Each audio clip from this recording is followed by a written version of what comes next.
तुम्हाला माहिती आहे का, पश्चिमेकडच्या चांगल्या शहरामध्ये जर एअर क्वालिटी इंडेक्स 10च्या वर गेला तर सरकारपर्यंत गोष्ट पोहोचते. लोक विरोध करतात, आंदोलन करतात की AQI 10 झाला. आणि उत्तर भारतात जर तो 400च्या खाली गेला तर आपण म्हणतो, आज किती छान हवा आहे, किती सुगंधित आणि स्वच्छ वाटतंय. वर्ल्ड हेल्थ ऑर्गनायझेशनने सांगितलंय की AQI 50च्या वर गेला की तुमचं आरोग्य धोक्यात येतं.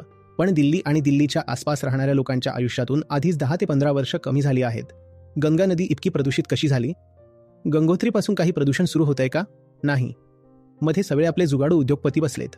प्रत्येकजण आपापलं काम करून सगळी घाण नदीत सोडतो. G.D. अग्रवाल यांचं नाव ऐकलंय का तुम्ही? नाही ना? कारण मीडियाने त्यांच्याबद्दल तुम्हाला अजून दाखवलंच नाही. ते IIT BHU आणि IIT रुर्कीशी संबंधित होते.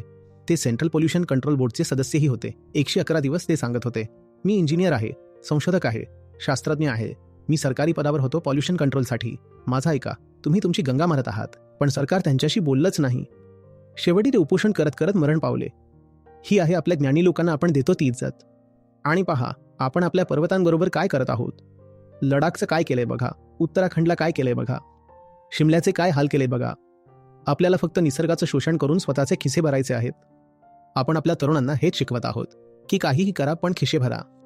जंगल तोडा, खिसे भरा. हसदेवमध्ये काय चाललंय ते पहा. जंगल तोडा, खिसे भरा.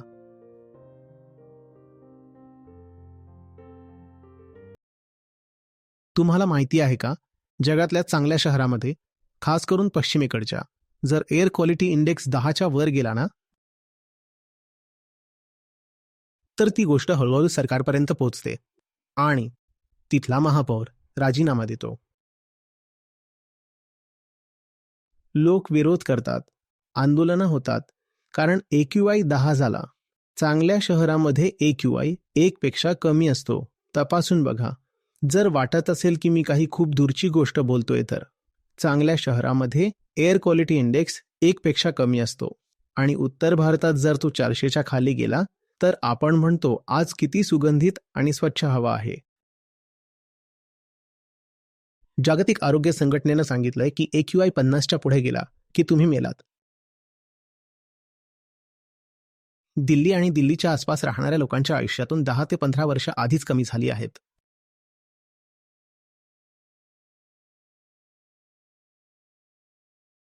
तुम्ही रोज उत्तर भारतात जसं जगत आहात, असं समजा की रोज तुमच्या आयुष्यातून काही तास कमी होत आहेत.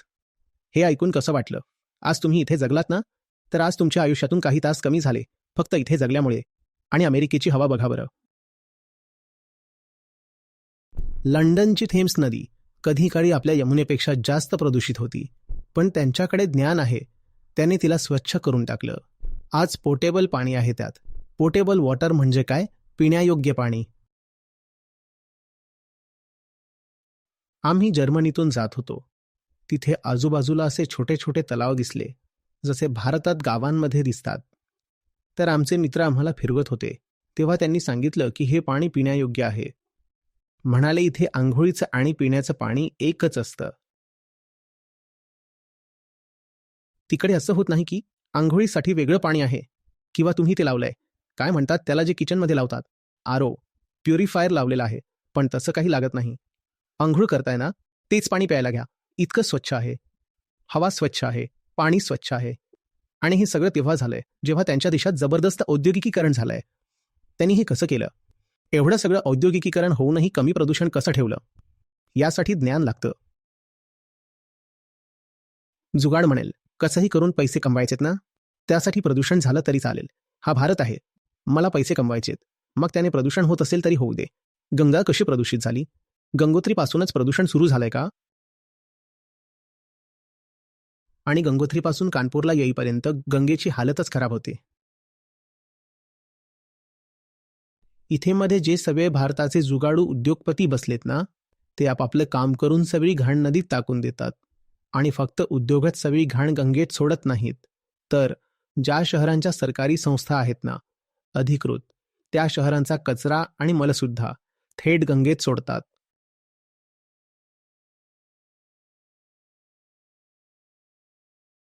हे तेव्हाच होतं जेव्हा ज्ञान नसतं. त्यांनी आपली थेम्स नदी इतकी स्वच्छ का ठेवली आहे? कारण त्यांना माहीत आहे की त्याचे वाईट परिणाम काय होऊ शकतात. आपल्याला काहीच माहिती नाही.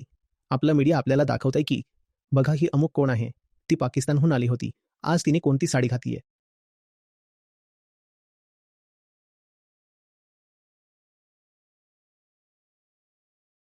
यमुनेचं पाणी आपल्यासोबत काय करते किंवा कानपूरचं पाणी काय करते याची आपल्याला काही कल्पना आहे का? ना आपल्याला त्याचं ज्ञान आहे, ना आपल्या कुटुंबात किंवा समाजात अशा ज्ञानाची इज्जत आहे. तुम्ही जी.डी. अग्रवाल यांचं नाव ऐकलंय का? नाही ऐकलं ना? कारण मीडियाने अजून तुम्हाला ते दाखवलंच नाही. त्यांचा IIT BHU, IIT रुरकीशी संबंध होता आणि परदेशातल्या मोठ्या युनिव्हर्सिटीशीही तुम्ही त्याचं नाव शोधून काढा संबंध होता. तिथून कदाचित त्यांनी PhD पण केली होती. सेंट्रल पोल्युशन कंट्रोल बोर्डचे सदस्य होते ते. 111 दिवस उपोषण करून त्यांनी आपल्या गंगेकरिता प्राण दिले. न भारतवासियांनी ऐकलं, न भारत सरकारने ऐकलं. आत्ताच 2018 मध्ये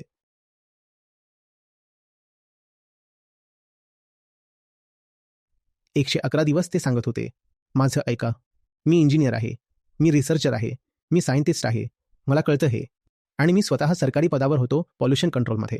माझं ऐका, तुम्ही तुमची गंगा मारत आहात. 111 दिवस त्यांनी काही न खाता पिता उपोषण केलं, पण सरकार त्यांच्याशी बोललंच नाही. 2018 मध्ये ते ऋषिकेशमध्ये मरण पावले. ही आहे आपल्याकडच्या ज्ञानी लोकांची इज्जत. दुसऱ्या कुठल्याही देशात असं झालं असतं की तिथला एखादा टॉप सायंटिस्ट आमरण उपोषणाला बसलाय, जीव देतोय, तर सरकारच पडलं असतं.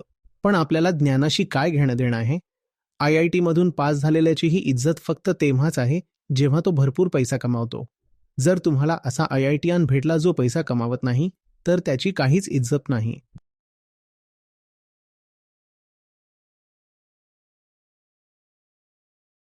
अमेरिकेत कधी शॉपिंग मॉलमध्ये जा आणि तिथे बघा की सगळ्यात जास्त गर्दी कुठे असते. तुम्हाला आश्चर्य वाटेल, पण तिथे तुम्हाला सगळ्यात जास्त गर्दी एखाद्या पुस्तकांच्या दुकानात दिसेल. ते लोक वाचतात. हे जे किंडल आहे, अख्खं म्हणजे आरामात वाचता येईल, हे कुणी शोधून काढलं? अमेरिकेच्या एका कंपनीने, कारण त्यांना वाचायचंय.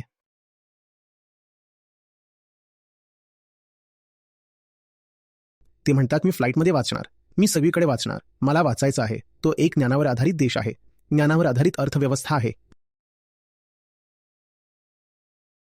आपण जुगाडू आहोत. काहीही करून आपल्याला फक्त पैसा हवा असतो.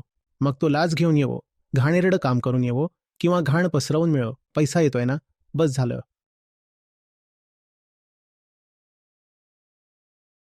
मी इथे अमेरिकेची स्तुती किंवा प्रशंसा करण्यासाठी बसलो नाहीये.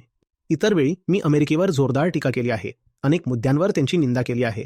मला माहीत आहे त्यांच्यामध्ये कुठे कुठे त्रुटी आहेत. पण आज ज्या गोष्टीबद्दल बोललं जातंय त्यात आपल्याला त्या सगळ्या लोकांकडून शिकावं लागेल जे ज्ञानाला मान देतात. टीव्हीवर तुमचे जे कार्यक्रम येतात त्यातले किती खरे ज्ञान वाढवणारे असतात आणि किती फक्त मसाला वाढवणारे?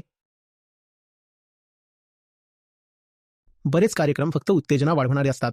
ज्ञान वाढवणारे काय आहे ते बघायला तुम्हाला आवडतं का? ज्ञान आलं की लगेच झोप येते.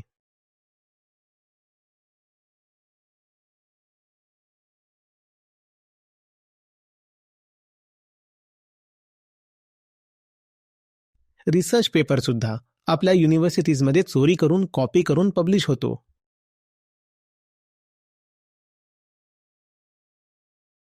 प्लेजरिझम म्हणजे दुसऱ्याचा कंटेंट चोरून स्वतःच्या नावाने छापणं. हा भारतात एक मोठाच आजार आहे. लोक दुसऱ्याचं साहित्य उचलून चोरून छापतात, काहीतरी करून टाकतात. अलीकडेच लक्षात आलं की माझ्याच पुस्तकांचं असं काही झालंय. मी इतकं बोललो आहे आणि त्यातून लगेच ओळखणंही कठीण होतं की कुठे चोरी झालीये. कळालं की एक सज्जन आहेत जे कुठून तरी एका पुस्तकाचा अध्याय उचलतात, मग दुसऱ्या कुठल्या पुस्तकातून अजून एक अध्याय घेतात, सगळ्यांना एकत्र करतात आणि स्वतःच्या नावाने छापतात. आणि लोक त्यांना म्हणतात, हे उदयोन्मुख प्रामाणिक लेखक आहेत, खूप प्रतिभावान. त्यांच्या पुस्तकांची विक्री होत असेल, त्यातून पैसा येत असेल. इतकं पुरेसं आहे.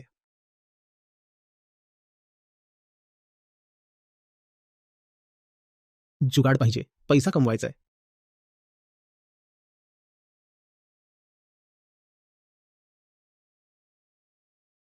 नवीन काहीच करायचं नाही, काही शिकायचं नाही, असं काहीही घेऊन यायचं नाही ज्याला खरंच काही मूल्य असेल. चोरी करा, फसवा, कोणाचाही गळा कापा, भेसळ करा. सगळ्यात जास्त भेसळ कुठल्या देशात होते सांगू शकता का? तुमचं हिंग असो, गूळ असो, हळद असो, काहीही म्हणा. जे दूध वगैरे तुम्ही बाजारातून आणता त्यात सगळ्यात जास्त भेसळ कुठे होते? आणि हे जे भेसळ करणारे लोक आहेत ना, ते सगळे करोडपती बनून बसलेत. करप्शन इंडेक्समध्ये बघा भारत कुठे येतो. सरकार असो की प्रशासन असो की व्यापार असो. पहा काय चाललंय तिकडे. आपण सध्या इलेक्टोरल बॉन्ड्सवर बोलतोय. अशा प्रकारे आपल्याकडे पैसा कमावला जातो. निसर्गाचं नुकसान करा आणि पैसे कमवा.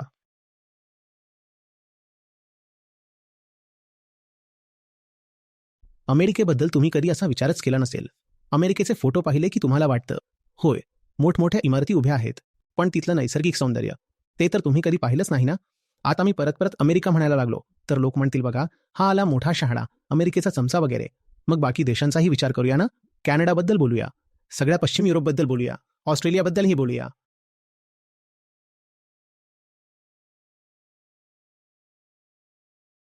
ते देश फक्त विकसितच नाहीत, तर ते नैसर्गिक स्तरावर खूप सुंदरही आहेत.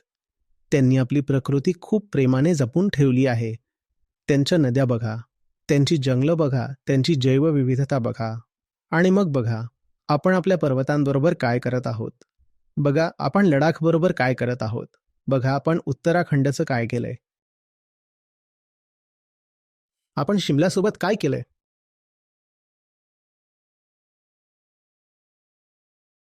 आणि मग तिकडे जाऊन सुद्धा बघा, की त्यांनी आपल्या नैसर्गिक संपत्तीला किती प्रेमाने जपून ठेवलं आहे.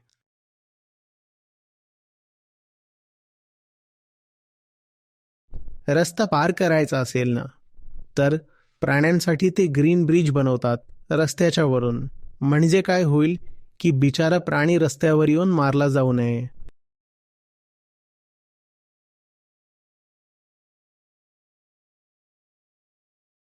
आणि तो जो ग्रीन ब्रिज आहे ना, त्याला पूर्ण झालं असं तेव्हाच मानलं जातं, जेव्हा हे सिद्ध होईल की प्राण्यांनी त्याचा वापर करायला सुरुवात केली आहे. कारण प्राण्यांना आपण जबरदस्तीने काही करायला लावू शकत नाही. तर जे ओव्हरहेड ब्रिज बनवले जातात, त्यावर वेगवेगळ्या वेलींना लावलं जातं आणि आजूबाजूला झाडं लावली जातात. सगळं हिरवंगार केलं जातं. म्हणजे प्राण्यांना वाटावं की हे जंगलच आहे, नैसर्गिक आहे. आणि मग त्या ब्रिजला इतकं मजबूत बनवलं जातं की मोठमोठाले प्राणीही सहज जाऊ शकतील.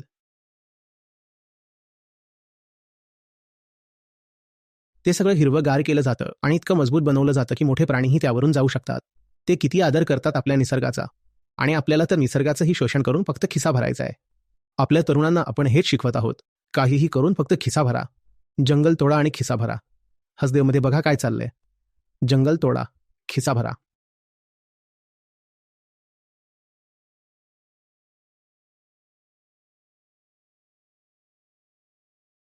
बदक रस्ता ओलांडत असेल आपल्या पिलांबरोबर, तर इकडचं ट्रॅफिक 15 मिनिटांसाठी थांबेल.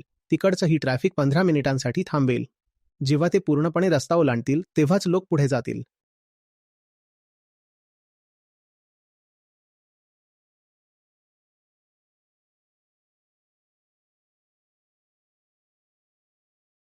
खरं सांगायचं तर ते आपल्यापेक्षा खूप सरळ लोक असतात.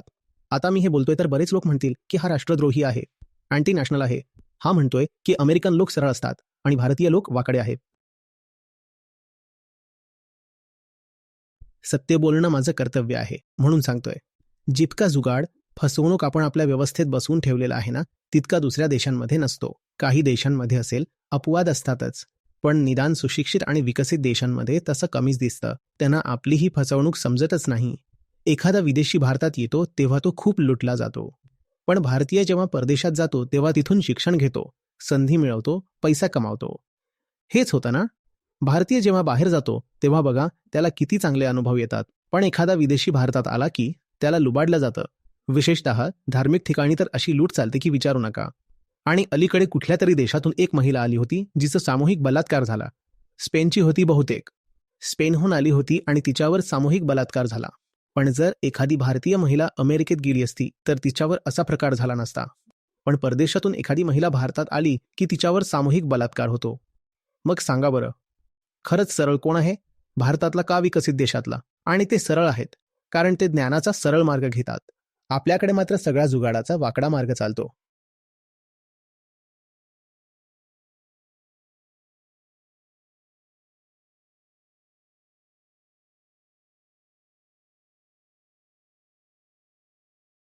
मुलांशी गप्पा मारा. त्यांच्यात जिज्ञासा निर्माण करा. त्यांना वाचायला प्रेरित करा. वाचणं म्हणजे फक्त शाळेचा अभ्यास नाही, त्यांनी घरीही वाचावं. पुस्तकं कशासाठी असतात? पुस्तकांसारखा चांगला मित्र कोण असतो?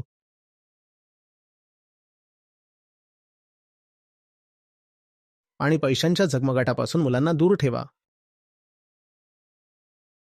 नंतर जेव्हा तो मोठा होईल तेव्हा तो असं नाही म्हणणार की मला फक्त काहीतरी जुगाड करून एक स्टार्टअप सुरू करायचा आहे. मला स्टार्टअपशी काहीच प्रॉब्लेम नाहीये. उलट मी तर हेच इच्छितो की अजून जास्त स्टार्टअप्स तयार व्हाव्यात. खूप छान गोष्ट आहे आणि युनिकॉर्न सुद्धा व्हावेत.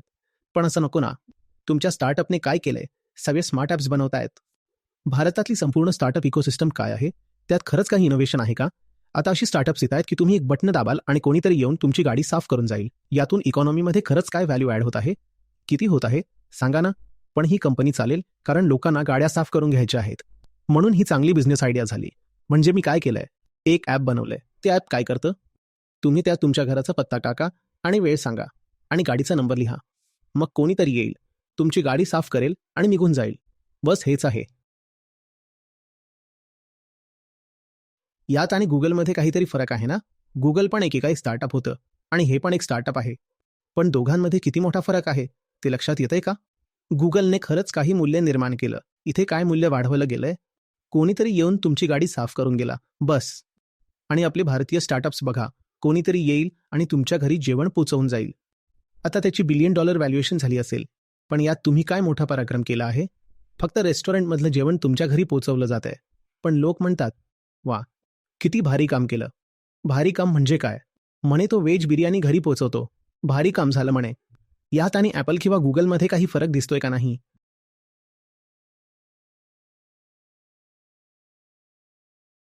आपले स्टार्टअप पण त्यांच्या स्टार्टअपपेक्षा वेगळे आहेत. त्यांचे स्टार्टअप नॉलेज बेस्ड आहेत. आपले जुगाड बेस्ड आहेत.